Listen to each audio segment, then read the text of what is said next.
پچھلے ایپیسوڈ میں آپ نے دیکھا کربلا میں خیمے نصب ہو چکے تھے۔ 7 محرم تک یزیدی لشکر کی تعداد بڑھانے کے لیے ابن زیاد نے ہر مکاری آزمائی اور پھر 7 محرم کو پانی کا مکمل محاصرہ کر کے ظلم کی نئی تاریخ رقم کی گئی۔ قافلہ حسینی کے گرد یزیدی فوج کے سائے گہرے ہوتے جا رہے تھے۔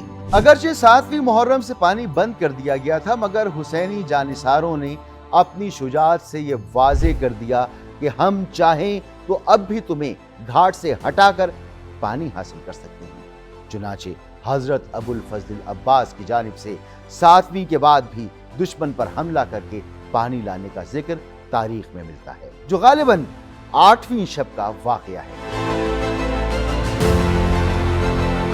اس کے بعد یہ 8ویں، 9ویں اور 10ویں محرم سے 3 دن کی مسلسل پیاس کی کیفیت پھر بھی تاریخ میں ثابت اور مسلمہ ہے۔ 8ویں محرم کا دن تھا۔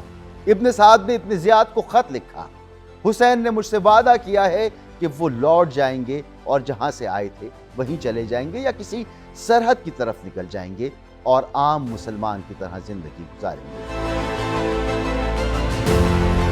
لیکن شیو نے فوراً اپنی بغض بھری زبان کھولی۔ حسین اور ان کے ساتھیوں کو چاہیے کہ آپ کے حکم کے سامنے سر جھکا دیں۔ سزا دینا ہو تو آپ کا حق، معاف کرنا چاہیں تب بھی آپ کی مرضی۔ ابن زیاد نے یہ سن کر فیصلہ دیا، اب فوراً فوج لے کر روانہ ہو جاؤ، میرا خط عمر بن سعد کو دو، اگر وہ اطاعت کرے تو ٹھیک، ورنہ اس کا سر کاٹ کر میرے پاس لانا اور کمان خود سنبھال لینا۔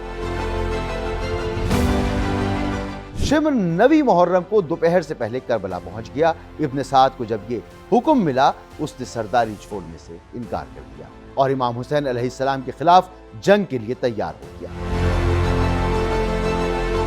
جب دشمن نے حملہ کرنے کی ٹھان لی تو امام حسین علیہ السلام نے 1 رات کی مہلت مانگی تاکہ خدا کے ساتھ راز و نیاز کریں، استغفار کریں اور اس کی بارگاہ میں نماز ادا کریں۔ شب عاشور امام نے اپنے جانثار اصحاب سے فرمایا کہ یہ رات کا وقت ہے، تم لوگ یہاں سے چلے جاؤ، دشمن صرف میرے خون کے پیاسے ہیں، وہ تمہاری طرف توجہ بھی نہیں کریں گے۔ میری طرف سے تم پر کوئی پابندی نہیں، لیکن کوئی ایک جانثار بھی ایسا نہیں تھا جو ڈگمگایا ہو۔ حسین علیہ السلام اور ان کے اصحاب نے شب عاشور ایسی شان سے گزاری کہ گویا یہ شب شہادت کی تیاری سے زیادہ اللہ سے وصال کی رات ہو۔ اس بابرکت رات میں حق کی روشنی نے دلوں کو بدل دیا۔ لشکر یزید کے 32 افراد اپنے باطن کی آواز پر لبیک کہتے ہوئے امام حسین علیہ السلام کے خیمے میں آ پہنچے۔ 10 محرم الحرام کی صبح کو امام حسین علیہ السلام نے اذان کی سعادت جناب علی اکبر علیہ السلام کو عطا کی۔ حضرت امام حسین علیہ السلام نے اصحاب و اقربا کے ساتھ نماز صبح باجماعت ادا کی۔ جنگ کے آغاز سے پہلے امام حسین علیہ السلام نے دشمن کی صفوں کو واضح و نصیحت کی۔ بلند آواز میں فرمایا، ذرا میرے نام و نسب پر غور کرو، دیکھو میں کون ہوں، پھر اپنے گریبانوں میں جھانکو اور سوچو کیا تمہارے لیے میرا خون بہانا، میری ہتک حرمت کرنا جائز ہے؟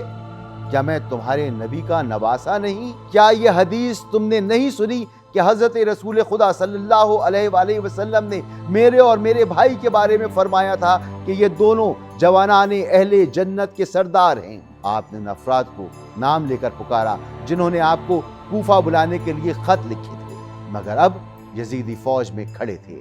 امام حسین علیہ السلام نے حق کی تمام حجت پوری کر دی۔ یزیدی لشکر کے افسران کو اندیشہ ہوا کہ کہیں یہ خطبہ سن کر ان کی فوج میں بغاوت نہ اٹھ کھڑی ہو۔ یہی وجہ تھی کہ امام حسین علیہ السلام کے خطبے کے دوران بار بار شور شرابہ کر کے خلل ڈالا گیا۔ کئی دنوں کی کشمکش اور بے چینی کے بعد حر نے یزیدی لشکر کو چھوڑ دیا اور ندامت و توبہ کے ساتھ امام حسین علیہ السلام کے خیمے میں جا پہنچا۔ وہ جو کل تک راہ روکنے والوں میں تھا، آج خود راہ حق کا مسافر بن گیا۔ امام حسین علیہ السلام نے اپنی چھوٹی سی فوج کو منظم انداز میں ترتیب دیا۔ لشکر کے دائیں حصے یعنی میمنہ کی قیادت زہیر ابن قین کے سپرد کی اور بائیں حصے یعنی میسرہ کی ذمہ داری حبیب ابن مزاحم کو دی اور لشکر کا علم اپنے بھائی حضرت ابو الفضل عباس علیہ السلام کو سونپا، وہ علم جو وفا، بہادری، غیرت کی علامت بن کر رہتی دنیا تک بلند رہے گا۔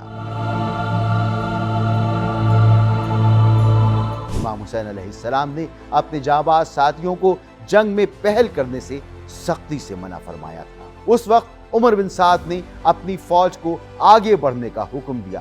اس نے پہلا تیر چلاتے ہوئے بلند آواز میں کہا، گواہ رہنا سب سے پہلا تیر میں نے چلایا ہے۔ اس کے بعد یزیدی لشکر نے ایک ساتھ ہزاروں تیر برسائے اور یوں کربلا کی سرزمین پر جنگ کا آغاز ہوا۔ یسار اور سالم جو کہ ابن زیاد کے غلام تھے میدان میں اترے اور مبارزت کا چیلنج دیا۔ پھر عبداللہ بن عمیر کلبی آگے بڑھے اور سب سے پہلے دشمن کے مقابلے میں میدان میں آئے۔ انہوں نے دونوں مخالفین کو واصل جہنم کیا مگر خود بھی زخمی ہو گئے۔ اس شکست کے بعد غصے میں آ کر عمرو بن حجاج جو یزیدی لشکر کے دائیں حصے کا کمانڈر تھا اپنی مجموعی قوت کے ساتھ حسینی جماعت پر حملہ آور ہوا۔ اس مشکل وقت میں حسینی جانبازوں نے اپنے نیزے آگے کیے اور دشمن کا راستہ روک لیا۔ جب یزیدی فوج پیچھے ہٹنے لگی تو حسینی لشکر نے ان پر تیر چلائے جس سے کچھ مارے گئے، کچھ زخمی ہو گئے۔ جنگ کی شدت دیکھ کر حر نے امام حسین علیہ السلام سے میدان میں جانے کی اجازت مانگی۔ مد مقابل کو پلک جھپکتے میں زمین پر گرا دیا اور قتل کر دیا۔ اس کے بعد انفرادی مقابلوں میں یزیدی فوج کو مسلسل نقصان ہو رہا تھا۔ تبھی تمام لشکر میں فرمان جاری کر دیا گیا کہ کوئی شخص مبارز طلبی کے لیے میدان میں نہ نکلے، یعنی اکیلے اکیلے مقابلہ نہ کیا جائے۔ پھر یزیدی فوج نے دریائے فرات کی طرف سے حسینی جماعت پر حملہ کیا۔ امام حسین علیہ السلام کے چھوٹے سے لشکر کے بائیں حصے یعنی میسرہ نے بڑی بہادری اور ثابت قدمی سے دشمن کا سامنا کیا، جس سے یزیدی فوج پیچھے ہٹنے پر مجبور ہو گئی۔ لیکن جب مارکے کا گرد و غبار چھٹا تو دیکھا کہ مسلم بن اوسجہ زمین پر زخمی حالت میں پڑے ہیں۔ کربلا میں امام حسین علیہ السلام کے ساتھیوں میں سب سے پہلے مسلم بن اوسجہ کو شہادت کا درجہ نصیب ہوا۔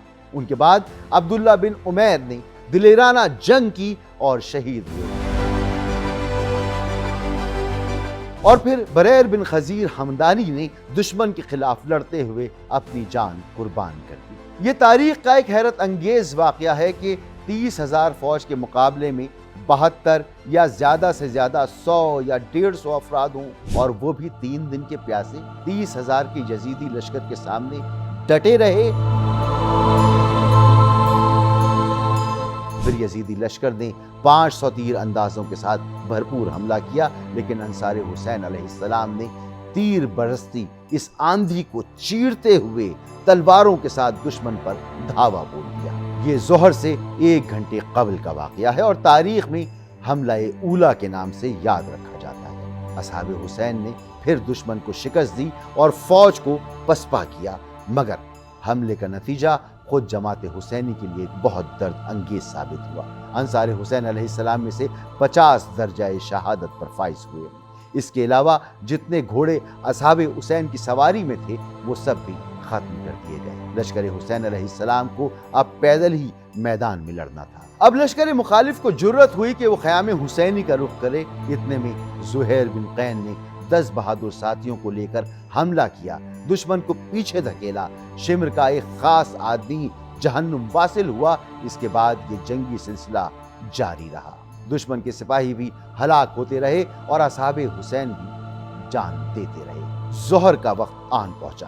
امام حسین علیہ السلام نے فرمایا، ان سے کہو کچھ دیر کے لیے جنگ روک دیں تاکہ ہم نماز ادا کر سکیں، مگر دشمن نے نہ صرف جنگ روکنے سے انکار کیا بلکہ نماز کی اجازت مانگنے پر طعن و تمسخر کیا۔ حسین بن تمیم نے گستاخی سے کہا،